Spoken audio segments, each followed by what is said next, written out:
The story begins with an explanation about the marriage traditions of wealthy people in Japan, who are accustomed to giving special gifts, one of which is a violin made of wood. This story, however, is not about the wedding itself, but about the red sandalwood that serves as the main material for making these violins.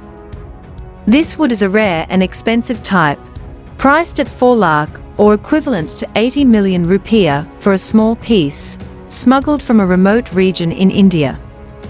The story, though, will not focus on the red sandalwood, but rather on a labor, a worker involved in the syndicate that smuggles the wood. At this moment, the labor is driving a truck loaded with red sandalwood, hidden under tomatoes, while being pursued by the police. The labor, Danari, tries to bribe the police by raising the amount of the bribe to be allowed to pass. However, since the police are honest and cannot be easily swayed by a bribe of 3 million rupiah, they still arrest the labor to take him to the police station. During the journey, the labor makes a final offer, 1 lakh or 20 million rupiah per person, not for all of them, but per head. What happens next? Not long after, his colleague arrives, and the labor hands over the promised bribe. The police, without hesitation, release him immediately. When asked for his name, the labor replies, Puspa. And so begins the story of Puspa. Puspa is a laborer who works in a factory owned by a syndicate that smuggles red sandalwood. He has a strong character and refuses to be bossed around, let alone ordered about.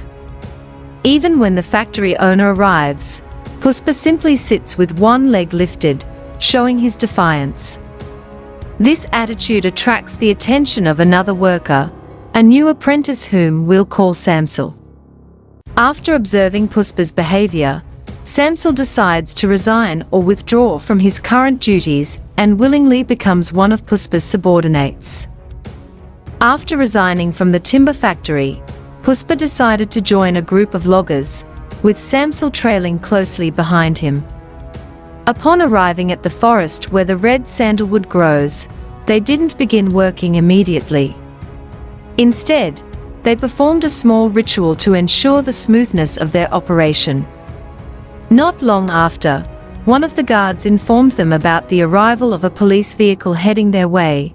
While the workers were about to flee and abandon their hard-earned efforts, Puspa stood tall, the only one who remained unshaken.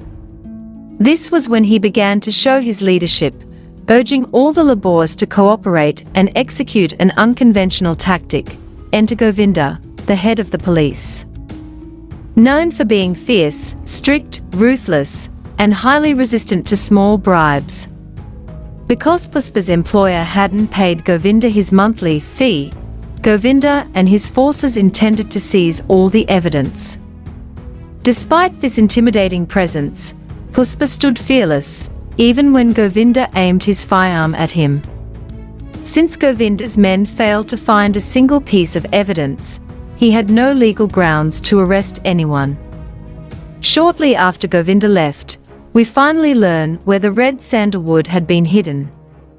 Puspa, in a brilliant and mind-blowing maneuver, had hidden the wood high up in the trees, using ropes. A place so unexpected and beyond reason that it was practically invisible.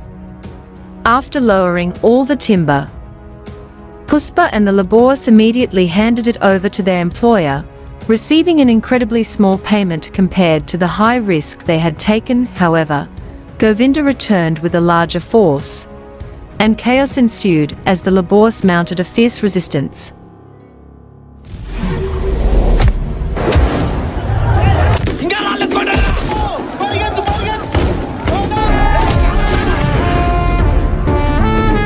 And yes, amidst the chaos that was unfolding, Puspa took off with the truck loaded with the sandalwood. After a chase that went on for a while, Puspa suddenly surrendered himself, but by then, the truck had mysteriously disappeared. At the police station, Puspa was interrogated about where he had hidden the truck and the sandalwood. However, incredibly, Puspa showed no signs of weakness. Instead, He laughed and even asked one of the officers to bring him a glass of water. Realizing that brute force would not break him, one officer, who was from the same village as Puspa, decided to take a different approach.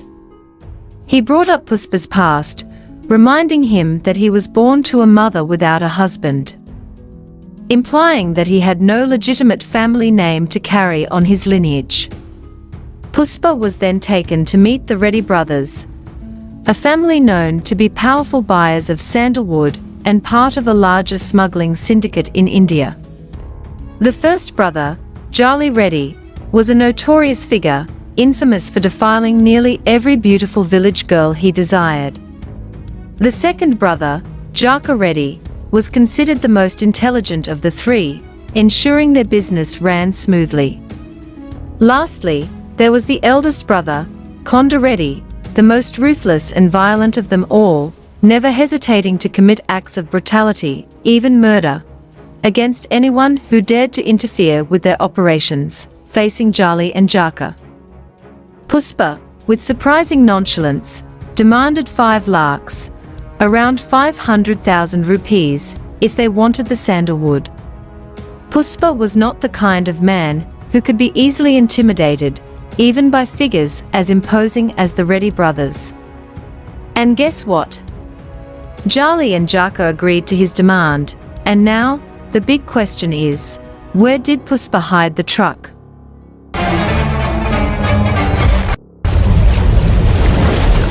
Yes, Puspa had cleverly hidden the truck at the bottom of a large well.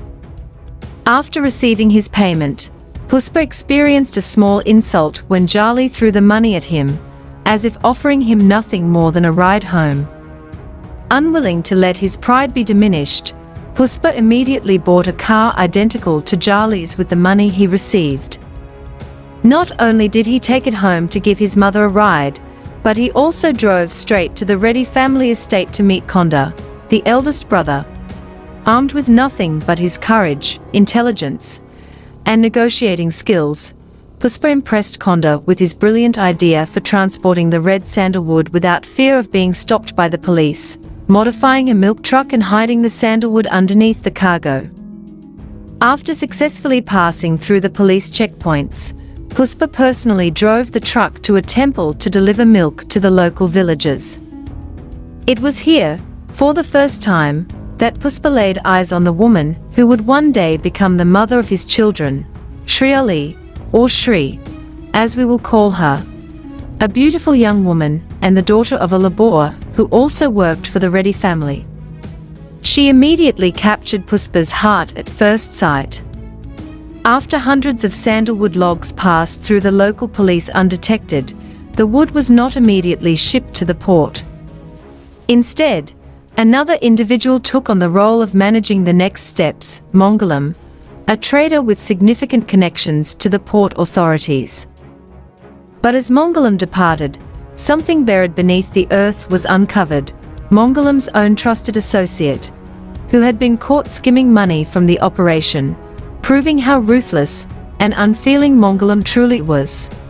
One of the warehouses where the sandalwood was stored also happened to be Jali's usual haunt, where he indulged in his lustful desires. But Puspa, who couldn't stand to see the weak being mistreated, immediately freed a girl who had been imprisoned there, right as Jali arrived on the scene.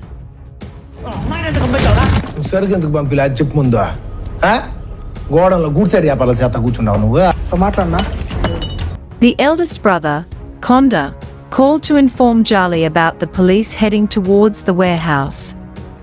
If the sandalwood logs were discovered, Mangalam would be furious and deeply disappointed with everyone involved. Konda urgently asked Puspa to figure out a way to prevent this disaster. With another brilliant idea up his sleeve, Puspa quickly sent Samsel off with a bag full of money while he cut the ropes securing the logs, causing them to fall and be carried away by the river's current. Whether by sheer genius or incredible luck, Puspa seemed to live by the motto of John Wick, Fortis fortuna adiavat, fortune favors the bold. The money Puspa had given Samsel, it turned out, was meant to bribe the dam authorities into closing the water gates, ensuring that the sandalwood logs would remain safely in the river. Once again, Govinda was outsmarted, and having no other options, he and his team were forced to return empty-handed. A few days after the sandalwood was successfully smuggled, and everyone had received their hefty payout, Puspa attended a party thrown by Mangalam. While there, Puspa overheard a conversation between Mangalam's men discussing the value of the sandalwood, revealing that it had been sold for billions to buyers at the port. Realizing that Mangalam had pocketed an even greater profit than those who risked their lives doing the hard labor, Puspa immediately reported this to Konda. However, instead of reacting with surprise or anger, Konda simply shrugged it off. He had known about this for a long time. It was no secret that Mangalam was the one who profited the most from the operation, but there was nothing anyone could do. The entire syndicate had already agreed that Mangalam would be the main buyer and distributor in this illegal business.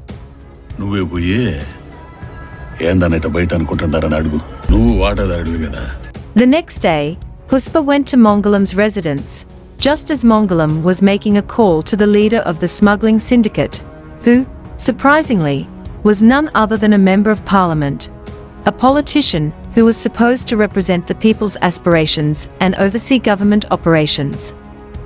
Instead, he was the one corrupting the system from within. It made perfect sense why Mangalam and his associates' smuggling activities had been running smoothly all this time. They were backed by someone deep within the government itself. Puspa's arrival coincided with Mangalam's brutal execution of a young man suspected of betraying him. The young man was killed by Mangalam's brother-in-law, Mogul, who had a signature method of violence. He always kept a razor blade hidden in his mouth. If Mangalam and his gang thought Puspa would be rattled by this display of cruelty, they were gravely mistaken. Puspa had come here for a reason, to deliver a message. With an unflinching demeanor, Puspa announced that the price for sandalwood had just gone up.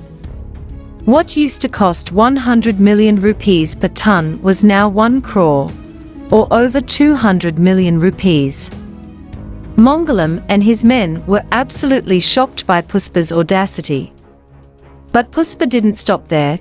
He threatened to bypass Mangalam altogether and sell the sandalwood directly to buyers at the port, cutting Mangalam out of the deal entirely. The room grew tense as everyone listening seethed with anger. But it wasn't enough for Puspa just to make them angry. He had come to provoke Mangalam to his breaking point. Enraged, Mangalam ordered his men to step forward, but Puspa stood his ground, rendering them speechless with his boldness.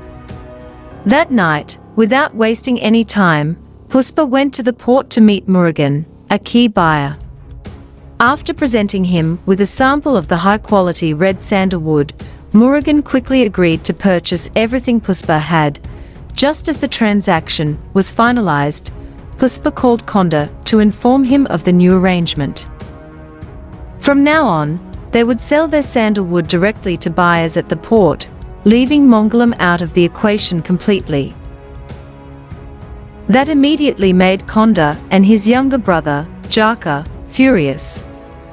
However, when Puspa mentioned the price of 2 billion rupees per ton, Konda fell silent. Let's leave Puspa for a moment and shift our focus to Jali, who was busy beating up 2 traitors. These men had reported their warehouse to the police some time ago. One of the traitors, an older man, admitted that he was forced to do it after being promised money by the police, money that he desperately needed to pay for his daughter's wedding. Hearing that the old man had an unmarried daughter, Jali's expression immediately brightened. He promised to forgive the man's betrayal, but only if the man agreed to give his daughter to Jali. And guess who the daughter was? Yes, it was none other than Shri, the very woman Puspa was about to marry. To save her father's life, Shri had no choice but to accept Jali's offer of a contract marriage. After the wedding, which was nothing more than a forced arrangement, Jali dismissed all his men from the room, leaving him alone with Shri. At that very moment, Puspa stormed in and mercilessly beat Jali. His anger exploded as he pummeled Jali into a helpless state. When Jali lay crumpled on the floor, Puspa used his sharp mind once again. He told Jali that a real man always handles his problems by himself, implying that Jali should not report what happened that night to his two brothers, Konda and Jaka. Not wanting to be seen as a coward, Jali silently accepted Puspa's words. The next morning, Puspa and Konda traveled to the city to collect the money from their sandalwood sale, which was being kept at a gold shop. Meanwhile, back at the house, Samsil happened to overhear a cleaning lady talking about a local villager who had witnessed Puspa beating Jali. Realizing that this news had already spread, Samsil quickly called Puspa to warn him.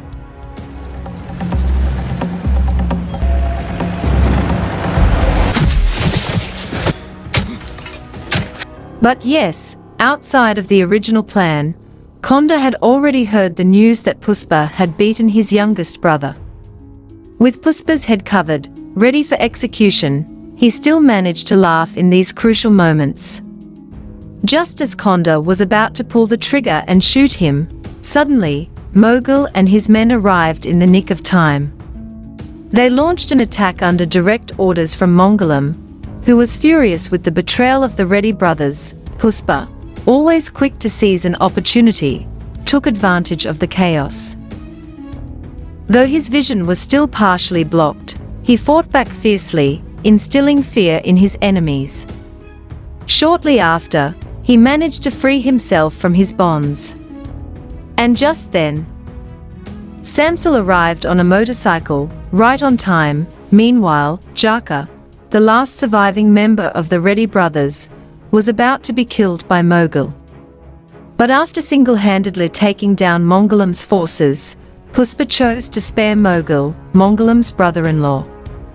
However, when Mongolam called to check in on the situation, Puspa, without hesitation, shot him in the head right then and there. At the funeral, all members of the syndicate were gathered, including Mongolam, who was the last to arrive. The event was presided over by the syndicate's leader, the Honourable Member of Parliament. With his cleverness, Puspa managed to deceive everyone.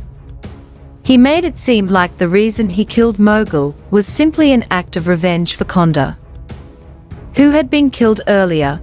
Puspa masterfully began to provoke the rest of the syndicate members, pointing out how Mongolam had been greedily taking too much profit all along. The MP, wanting to appear wise and just, started siding with Puspa, impressed by his logical explanations and persuasive words. In no time, Puspa managed to win over the MP's heart by promising far greater profits than what he had ever earned before. As a result, Mongolam was swiftly removed from his position in sales, and that role was handed over to Puspa, a newcomer to the business.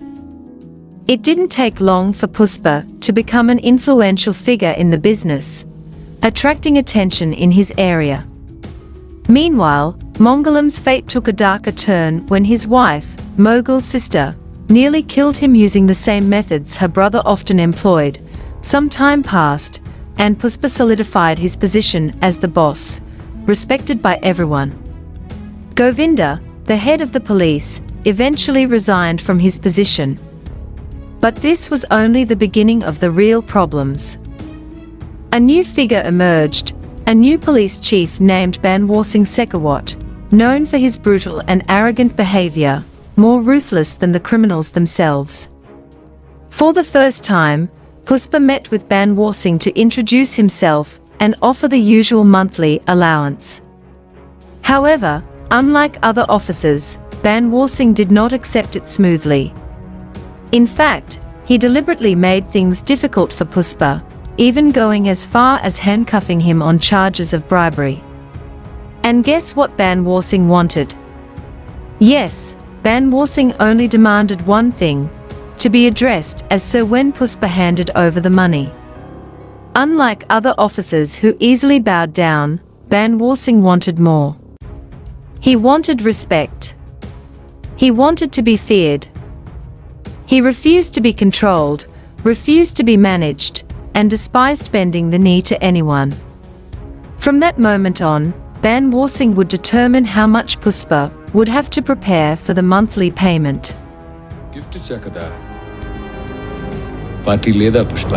From that day onward, Puspa became incredibly generous toward Ban Warsing. He gave him everything he asked for, like a servant, providing gifts, money, and much more. In fact, on the very night of his wedding with Shri, Puspa chose to spend time drinking with Ban Warsing on a hill instead of celebrating with his new wife. And if you think the two of them would become close allies and work together in crime, you're dead wrong. Remember, from the beginning, Puspa had a strong principle. He never wanted to be controlled by anyone. All the kindness Puspa showed to Ban Warsing was part of a grander plan, a strategy to get this close to him. Puspa's true intention was to break Ban Warsing mentally and send him home humiliated. After attending his wedding reception and completing the ceremony smoothly, we later see Ban Warsing returning home half-naked, having burned all the money Puspa had given him. This marked the true beginning of the rivalry between them. The story ends here, though it's not really the end. This film was released in 2022, and the sequel, Puspa 2, The Rule, is expected to be released either this year or next. Excited? Are you looking forward to it? Be patient, it will hit the theaters soon. The message we can take from Puspa's character is that courage is what keeps you standing in any situation. Courage is as valuable as life itself. Without it, there's no point in living. Remember, when the time comes, the rain will fall, when the season arrives, the flowers will bloom, and when the moment is right, prayers will surely be answered.